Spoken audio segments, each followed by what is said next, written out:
You are watching Girls Talk TV with your host, Gigi.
CPAC. I am so glad you're here. We're going to have an absolutely phenomenal, successful year this November, won't we?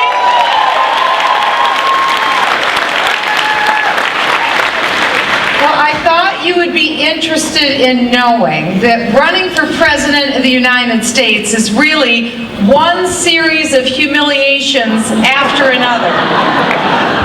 But it's also a very educational experience, and I learned three things when I was running for president. First of all, I learned where John Wayne was born. That's very important.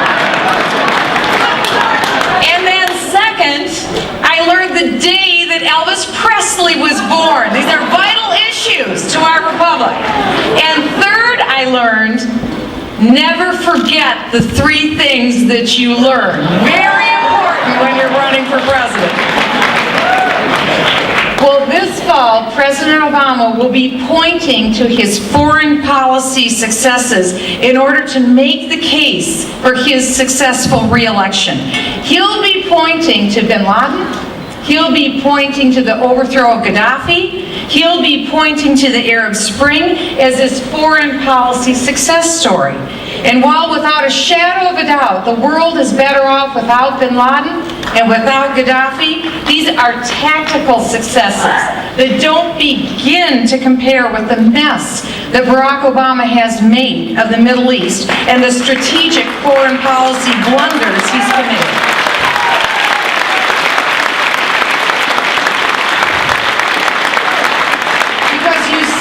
A president's foreign policy changes the course of history. Look at Jimmy Carter. His errors in Iran clearly directly led to the rise of modern-day jihad, and that changed the course of history. When Bill Clinton failed to take out bin Laden, despite knowing his whereabouts, that changed the course of history. And when Ronald Reagan initiated peace through strength and won the Cold War, that changed the course of history.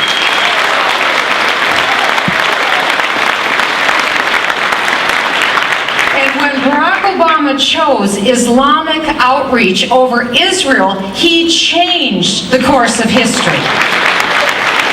No president since the modern state of Israel has failed to stand by our ally Israel. Only President Obama. Consider Egypt. The president spurned the president of Egypt when he took his first foreign trip to Cairo, and in an absolutely shocking move, he invited the radical Muslim Brotherhood to hear his speech when Mubarak's policy was to keep the Brotherhood at arm's length. The Muslim Brotherhood's mission is the spread of global jihad, and their leader has called for the demise not only of the United States, but also of Israel.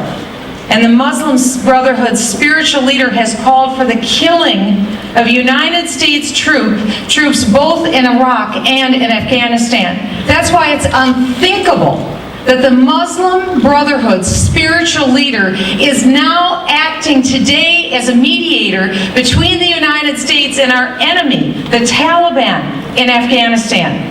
Now, I can understand why Mubarak would not want to empower the brotherhood in Egypt. But what I don't understand is why the President of the United States, Barack Obama, would give the brotherhood a seat of honor at his first foreign policy speech in Cairo. That's right. Interview a year ago with Bill O'Reilly, just before the Super Bowl, President Barack Obama said essentially, "Don't worry, the Brotherhood isn't a threat. They don't have majority support in Egypt." Then Obama failed to stand by Mubarak, and that helped fuel the revolution in Egypt. And it led to a regime that was based on Sharia law, with 72% of the seats in the lower house in Egypt now occupied by the Brotherhood and the even more radical Salafist party. And in the last year, what's happened? It's reported that because of the persecution, over 100,000 Christians have had to flee Egypt. The Israeli embassy was overrun, and there are calls now for ending the 30-year peace treaty between Egypt and Israel. And the spread of radical Islam has not been confined to Egypt. The rise of political Islam has brought Sharia law now to Tunisia and Al-Qaeda to Libya, as I warned during the presidential race earlier this year. Not exactly your Ronald Reagan foreign policy success story. Obama's miscalculations are changing history, as we are now on the verge of a nuclear Iran. And Iran is committed to both the destruction of Israel and of the United States. And they are the epicenter of global jihad. And that explains their commitment to developing nuclear weapons as the ultimate expression of imposing their will on the world. And failing to appreciate Iran's deadly nuclear goal, Obama has chosen the wrong side once again, because he's ignored the true democracy movement in Iran. That's our best hope of defeating an Iran with deadly genocidal intentions. Now, we credit our brave troops for winning the war in Iraq at a very tremendous cost. But the president recently chose intentionally to lose the peace. This past week, the administration announced once again they intend to do the same thing in Afghanistan, and they will likely lose the peace in Afghanistan. It's unthinkable. After a decade of effort to defeat global jihad, Obama, for the sake of his political re-election, has chosen to hand Iraq to the Iranians. Only Obama could snatch defeat from the jaws of victory and call it success.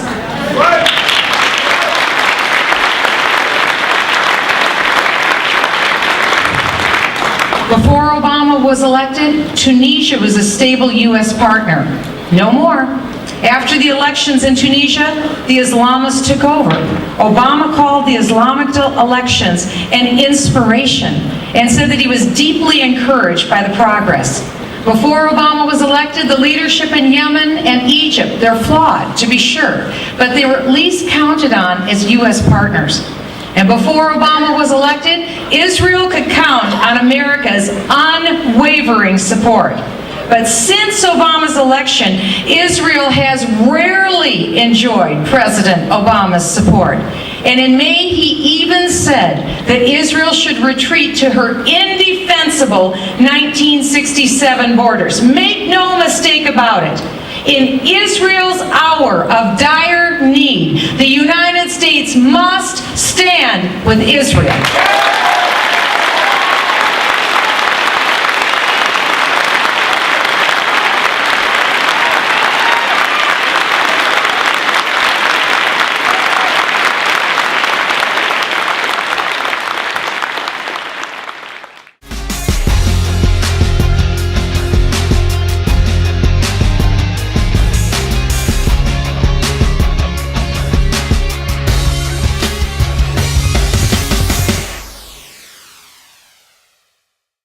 In a bad case of miscast priorities, the president thinks that Israel building apartment buildings on her own land is worse than Iran getting a nuclear bomb. A week ago today, the supreme leader of Iran said that Israel is a cancer that must be cut out. And at the very same time last week, Iran launched a new satellite. And they threatened any nation that tried to stop Iran's nuclear ambitions with 10 times the violence in return. They mean business, and we need to pay attention. Obama's State Department now designates Jerusalem as an international city. And in a bizarre move, our State Department won't even acknowledge that Jerusalem belongs to Israel. Jerusalem does belong to Israel.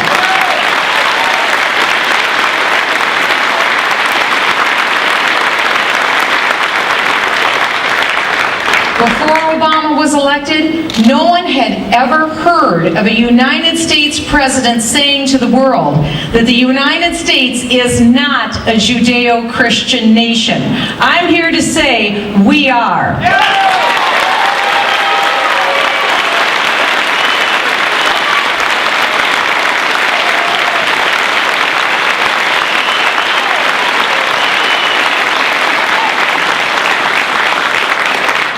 Before President Obama was elected, no one had ever heard a United States president say to the world that we are anything other than an exceptional nation.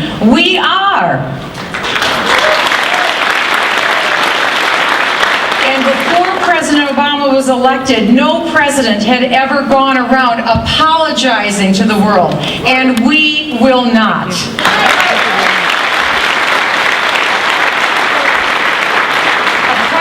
Foreign policy does change the history of the world, which is why Barack Obama cannot have a second term as president.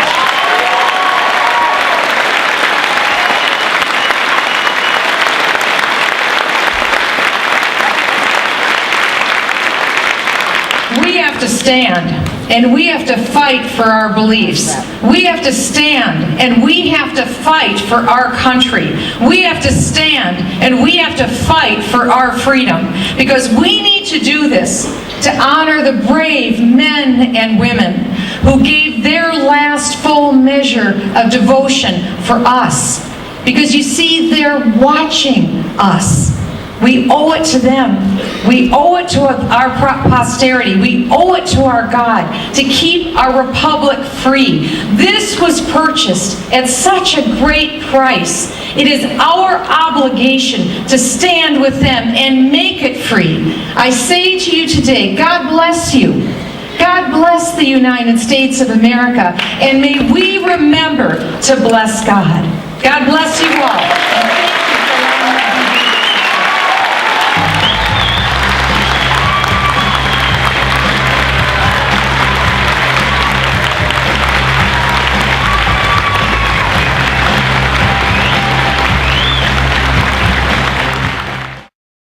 Thanks for watching. Join us online at girlstalktv.org and visit us on Facebook and Twitter too.